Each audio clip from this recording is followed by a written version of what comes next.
In the location where much of the Bible story takes place, the climate can be hot and the land barren and inhospitable. In certain places to the south, as little as 2 to 10 inches of rain might fall in an entire year.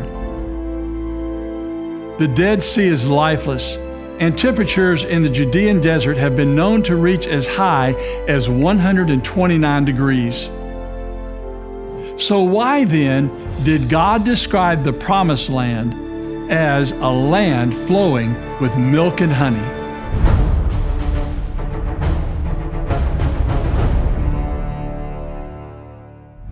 The Bible's use of the phrase, flowing with milk and honey, could be taken literally. Despite misconceptions, the heartland of Israel is not barren and inhospitable. There are desert areas to be sure, but from Beersheba in the south to Dan in the north, the Bible lands generate a variety of flowers for honey production and grass for milk-yielding livestock. The Bible's use of the word honey may also refer to the making of honey extracted from the date palm, which can even be grown in the harshest of climates. But more than likely, the phrase, a land flowing with milk and honey, is idiomatic and refers to the opportunity for agricultural abundance. This poetic description of Israel's land emphasizes the fertility of the soil and bounty that awaited God's chosen people. This land of abundance lies within a small part of the agriculturally rich portion of the Fertile Crescent. To the north, the region of the Golan Bashan is lush with vegetation, and the climate is cool, and the abundance of rain and the snowmelt from Mount Hermon produces a series of gushing springs which form the headwaters of the Jordan River. To the extreme south and east of Jerusalem lies the desert. Yet even nearby in the Negev Basin, where only 12 inches of rain per year may fall, the land is still capable of growing wheat and pasturing flocks.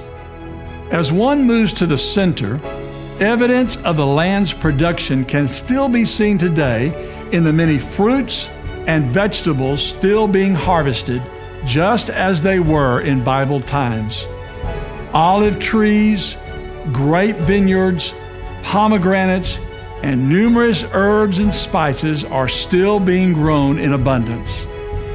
Of course, most of all, an agriculturally rich land needed water. God promised it in the form of 2 separate rainy seasons. The rain from those 2 seasons produced rivers, lakes, and creek beds, but it was also absorbed into the porous rocks of the hill country and into the underground water veins in the geologic strata, which was manifested in the form of springs and seeps. Much of this water was gathered and stored in large underground cisterns and used in between the periods of rain. Evidence of these cisterns, along with the remains of numerous wine and olive presses from antiquity, have been found all over the territories once inhabited by the tribes of Israel, and likewise testify to the abundance of the agricultural practices once existing in this land that the Bible describes as flowing with milk and honey.